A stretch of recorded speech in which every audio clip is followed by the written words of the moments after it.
News 46 is brought to you by J.K. Nelson Law. Call 727-9900 today for your free consultation. If you need a lawyer, you need Nelson.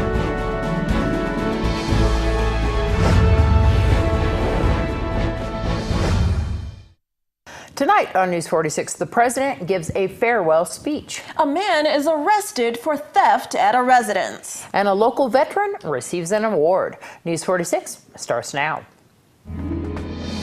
You're watching KPVM News 46 with Deanna O'Donnell.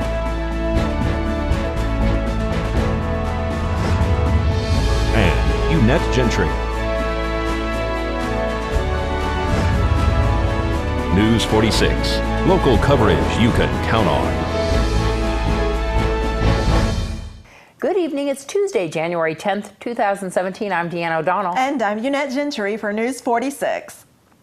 President Barack Obama says goodbye to the nation tonight in a dramatic reinterpretation of a presidential farewell address. The president has been planning a speech for months. Aides say formulating the broad themes while on vacation over the holidays in Hawaii and developing drafts starting last week. He told aides months ago that he preferred to deliver his farewell address in his hometown.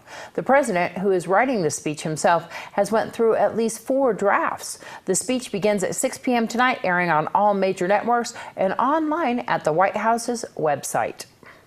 A local man was arrested after allegedly living in a vacant home owned by a Vegas resident.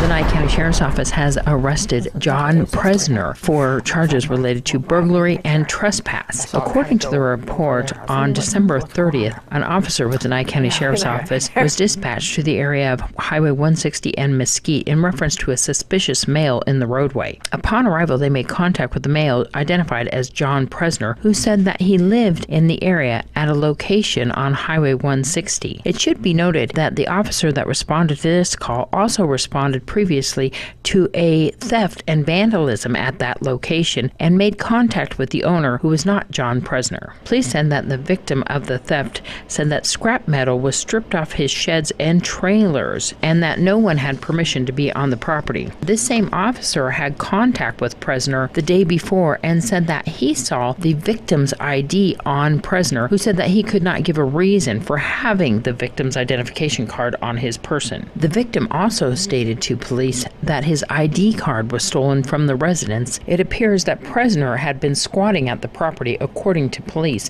and also had committed these thefts. He was arrested and transported to the Nye County Sheriff's Office Detention Center.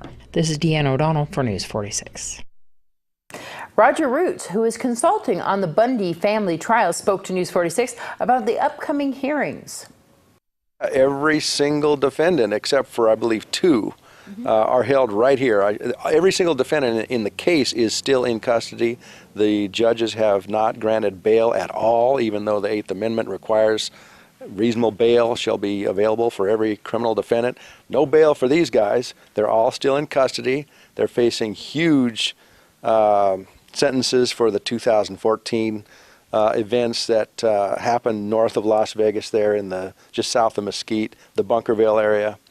They're faced with charges such as threatening federal officers, assaulting federal officers, extortion, obstruction of justice, using firearms to do all of those things. All the court proceedings are in Las Vegas, in the federal courthouse. This is a huge federal case. This might be the biggest trial of the year 2017. It's actually 3 trials. The first trial begins February 6th, and that is the trial of 6 defendants who, well, the government calls them the gunmen. They were mostly guys that came down to support in 2014, and they are accused of possessing firearms. These trials will be very interesting. The big trial is the second trial, and that's with Cliven Bundy, Ammon Bundy, Ryan Payne, and Pete Santilli. That's the big trial. That will be the second trial. How are they doing? Do you speak to them? I speak occasionally with, more than one of them. I think all of their spirits are up, and we believe we're going to win this case. Will the case be televised, or we'll just have to keep up with the news as to how it's progressing? Well, of course, it'll all be televised from outside. Frankly, there's a rule in all federal courts. They don't allow television cameras in any federal courthouse. I'm sure it'll be a big news event, probably national news constantly. So the February 6th is one of the trials. When's the other one scheduled? The second trial, the big trial, is scheduled to begin 30 days after the end of the first trial. So there is no actual specific date. Let's just say March, April, something like that. There's been some protesters outside the CCA detention center. Are they still there? Well, they're in and out. Of course, frequently many family members will come to visit their loved ones in prison on the weekends. Actually, that was sort of one of the reasons that we have decided to put on some other community events here in Pahrump. You keep us updated on what additional ones that you're going to be having? Sure, I'd love to.